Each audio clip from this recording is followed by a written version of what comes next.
Statement is correct about the process of development of an individual. अलग अलग subject के भी हम प्रीवियस ईयर क्वेश्चंस करेंगे जल्दी ही, है ना।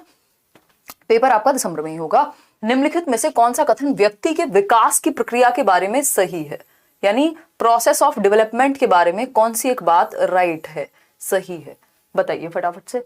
4 ऑप्शंस हैं और आपको एक चूज करना होगा यहाँ, ठीक। पहला ऑप्शन है इट इज यूनिडायमेंशनल इन नेचर, यानी एक आयामी होता है। तो ये बात बिल्कुल गलत है कि डेवलपमेंट जो है वो मल्टी डायमेंशनल प्रोसेस है, बहुआयामी होता है। फिजिकल, कॉग्निटिव, सोशल, इमोशनल, 4 प्रकार के विकास के आपके 4 मुख्य प्रकार हैं। तो ये यूनिडायमेंशनल नहीं हो सकता। यूनि का मतलब होता है जैसे यूनिफॉर्म, यूनिवर्सल मतलब सबके लिए एक जैसा, सार्वभौमिक टाइप, ठीक। तो ये यूनिडायमेंशनल यानी सिर्फ एक आयाम या एक टाइप नहीं है विकास का, तो ये गलत हो गया। It is influenced only by heredity, only लिख दिया तो गड़बड़ है ना। ओनली वाले ऑप्शंस थोड़े एक्सट्रीमिस्ट हो जाते हैं, तो ओनली नहीं हो सकता, हेरिडिटी एंड एनवायरमेंट बोथ से, यानी आनुवंशिकता और वातावरण दोनों से प्रभावित होता है। फिर आता है C option, there is cultural diversity in the process of development, यानी विकास की प्रक्रिया में सांस्कृतिक विभिन्नता पाई जाती है, यानी एक से दूसरी संस्कृति में अलग अलग लोग से अलग अलग तरह से लोग विकसित होते हैं। यानी अगर आप श्रीलंका में हैं, अगर आप यूरोप में हैं, अगर आप भारत में हैं, अगर आप किसी और कंट्री में हैं, तो वहां के कल्चर का प्रभाव आपके विकास या आपके विकसित होने पर पड़ेगा फॉर श्योर, ठीक। और वाइगोस्की की तो थ्योरी भी यही कहती है कि भैया जो आपका डेवलपमेंट है वो क्या है, कल्चर और सोसाइटी दोनों से इन्फ्लुएंस्ड होगा, ठीक है। चलें आगे बढ़ें। डी ऑप्शन है development is only based on environmental factors, ऐसा नहीं है कि सिर्फ एनवायरमेंट या सिर्फ हेरिडिटी, तो C option is the right answer. बिल्कुल भी जल्दबाजी में आज से हम नहीं चलने वाले। क्वेश्चन नंबर 2 देखिएगा एक बार। क्वेश्चन नंबर 2 है, और आदत डालिए एटलीस्ट एक जगह पे बैठ के 30 क्वेश्चंस तो पढ़ के, एनालाइज करके, समझ के आप डिस्कस कर पाए।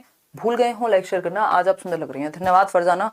वैसे तो मैं गई थी इंटरव्यू डिस्कशन के लिए, मूड है ना, देखो आंखों में सुंदरता होती है, आपको दिख रहा है, आपकी आंखों में ब्यूटी है, ठीक है। मजाक कर रही हूँ मैं, मजे लेने के मूड में हूँ। विच of the following questions is an example of enhancing critical thinking, यानी आपको बच्चों में ये क्रिटिकल थिंकिंग क्या है, 21st सेंचुरी स्किल है, यानी 21वीं शताब्दी के कौशल हैं कुछ, जैसे क्रिटिकल थिंकिंग हो गई, या आपकी जो डिजिटल स्किल्स हैं, और भी बहुत सारी इस तरह की चीजें नेशनल एजुकेशन पॉलिसी में हमने डिस्कस की हैं। तो ये 21st सेंचुरी स्किल्स हैं। क्रिटिकल थिंकिंग क्या है, आलोचनात्मक चिंतन, यानी बच्चा जिसमें दिमाग पे जोर डाल के हर एक पक्ष को सोचने की कोशिश करे, जस्ट मान ना ले किसी बात को। तो पहला ऑप्शन है find out what people living around coastal areas usually eat and why, यानी पता करो कि तटीय इलाके में रहने वाले लोग क्या खाते हैं और क्यों खाते हैं वो जो खाते हैं।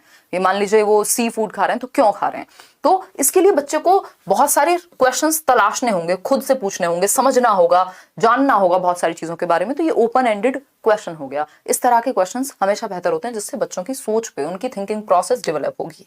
Name 10 states of India. अब इसमें तो सिंपल बच्चे के ब्रेन में रिकॉल पावर लगेगी उसकी, इसमें कोई क्रिटिकल थिंकिंग नहीं है ना। आप अपने आप थोड़े ना बना दोगे कोई स्टेट, आपने क्या सोच लिया, 10 स्टेट में तो सिंपल जो याद था आपकी मेमोरी में सेट था वही निकाल के बता दिया आपने कि भैया एक उत्तर प्रदेश है, एक मध्य प्रदेश है, एक फलाना है, एक ढिमकाना है, ठीक। राइट टेबल्स फ्रॉम 2 to 10, ये भी आपकी एक प्रोसेस है, प्रोसीजर में जो आपने याद किया हुआ था उसी के अनुसार आप टेबल लिख देंगे।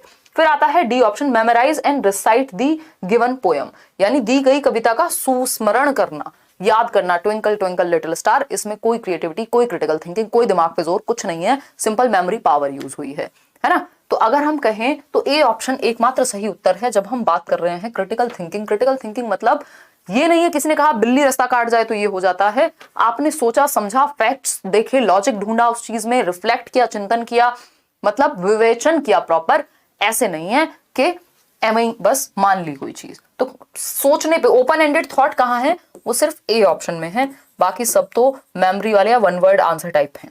Open ended A option, critical thinking आपकी लगी है इसमें। क्वेश्चन नंबर 3 देखिएगा। क्वेश्चन नंबर 3 क्या कहता है भाई, प्यारा सा सवाल है। क्वेश्चन नंबर 3 कहता है आ स्टेज थियोरी ऑफ डेवलपमेंट। बहुत ही अच्छा सवाल, बहुत ही प्यारा क्वेश्चन, इस पे हमने बात की है, ये पेपर में आने से पहले हमने डिस्कस किया हुआ है। और ये ऐसा क्वेश्चन है जो जनरली ना तो आप पढ़ते हैं कहीं, ना ही आपको पढ़ाया जाता है ना। देखिएगा, खैर वीडियो क्लीन क्यों नहीं लग रही है, तो आप अपने एंड पे क्वालिटी अपग्रेड कर लीजिए। ऑप्शन होता है एडवांस्ड क्वालिटी का, उसमें जाकर के जो भी हाईएस्ट क्वालिटी हो उसके साथ आप चले जाइए। पहला ऑप्शन है ना, अच्छा जुल्फिकार पढ़ लो, पढ़, है ना। देखिए क्वेश्चन नंबर 3 है, अ stage theory of development explicitly emphasises which of the following principles. ये क्वेश्चन जितने लोगों ने सही किया है उनको अपने लिए ताली बजानी चाहिए, है ना, तुक्के में नहीं, अगर समझ में आया है तो। विकास का चरणीय सिद्धांत यानी स्टेज थियरी, जिसमें एक स्टेज होगी, फिर दूसरी स्टेज पे जाएगा बच्चा, फिर तीसरी, फिर चौथी, इस तरह स्टेजेस होंगी, यानी कॉम्प्लेक्सिटी का लेवल जो है वो बढ़ता जाएगा। ठीक है, तो explicitly emphasises which of the following principles, किस सिद्धांत पे फोकस करती है स्टेज थियरी। बताइए कितने लोगों ने कितने % आंसर दिया, दिखाना जरा इसमें। 65 क्या करें, ए ऑप्शन।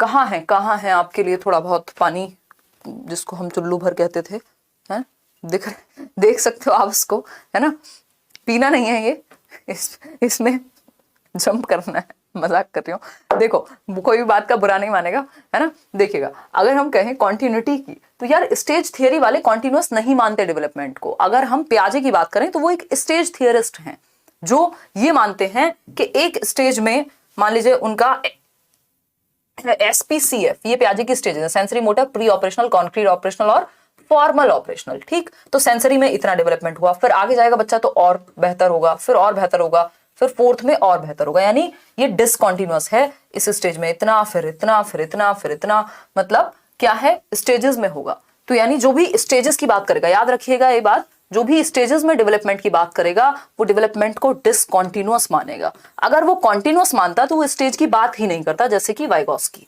ठीक है ना, ये असतत है, क्यों, क्योंकि ब्रेक हो रहा है हर बार, स्टेज में नेक्स्ट स्टेज में होगा, स्टेजेस में बांट दिया गया है, तो डिसकंटिन्यूटी कहते हैं इसको हम, है ना। तो पियाजे जो है वो डिसकंटिन्यूअस मानेंगे डेवलपमेंट को, अगर इस तरह से समझने का प्रयास किया जाए तो। ठीक है ना, लेकिन अगर हम वाइगॉस्की की बात करें तो ना तो उन्होंने कोई एज दी है किसी एक पर्टिकुलर कि भैया लॉजिक इस एज में आएगा या इस स्टेज में आएगा, उन्होंने कुछ नहीं कहा ऐसा, है ना तो एज ना तो स्टेज। उन्होंने कहा डेवलपमेंट क्या है, कॉन्टिन्यूअस है भैया, जैसा माहौल मिलेगा, जैसा समाज, जैसी संस्कृति, वैसा विकास। सतत विकास की बात कौन कर रहे हैं, वाइगॉस्की कर रहे हैं। तो अब आपको ये शायद आइडिया लगा होगा कि कितना गलत जवाब आपने दिया था, बहुत ही खराब जवाब था वो। ठीक है ना, तो अगर हम बात करें तो वाइगॉस्की के अकॉर्डिंग डेवलपमेंट क्या है, कॉन्टिन्यूअस है, लेकिन स्टेज की बात हो रही है तो स्टेज वाले कॉन्टिन्यूअस नहीं मानेंगे ना। अगर कॉन्टिन्यूअस मानते तो अलग अलग स्टेज में डिवाइड क्यों करते, है ना, अलग अलग स्टेज में बांटते क्यों, अगर निरंतर मानते तो। अनिरंतर मानते हैं तभी तो अलग अलग स्टेज में अलग अलग चीजों को डिवाइड किया हुआ है। विकास की अनिरंतरता का सिद्धांत, B option is the right answer. ताली बजा दीजिए अगर आपने ये क्वेश्चन सही किया था तो समझते हुए। Cultural factors that influence development, stage वाले कल्चर की बात एज सच बहुत ज्यादा नहीं करते। एनवायरमेंटल फैक्टर्स नथिंग, सिंपल बात है, स्टेज मतलब या तो कॉन्टिन्यूअस या डिसकॉन्टिन्यूअस की बात हो रही है, तो B option is the right answer. Question number 4 देखिएगा, ये सब मॉक टेस्ट की फॉर्म में भी मिल जाएंगे आपको करियर लैब पर। Children's engagement with learning in schools is influenced by which of the following factors, यानी बच्चों का जो एंगेजमेंट है, जो उनका जुड़ाव है, वो स्कूल में सीखने को लेकर के वो किससे इन्फ्लुएंस होता है, यानी जो बच्चे स्कूल में सीख रहे हैं वो किससे इन्फ्लुएंस्ड होगा। फटाफट से बताएंगे आप लाइक शेयर करते हुए। पहला ऑप्शन है सोशलाइजेशन बाय दी फैमिली, यानी परिवार में जो समाजीकरण हुआ है उससे प्रभावित होगा, बिल्कुल प्रभावित होगा, है ना। पीयर रिलेशंस, जैसा वो अपने साथी समूह में रहता है वो चीजें प्रभावित करेंगी सीखने में, बिल्कुल करेंगी भाई। लर्निंग को तो ऑलमोस्ट हर चीज प्रभावित करती है, ये मान लो आप, है ना।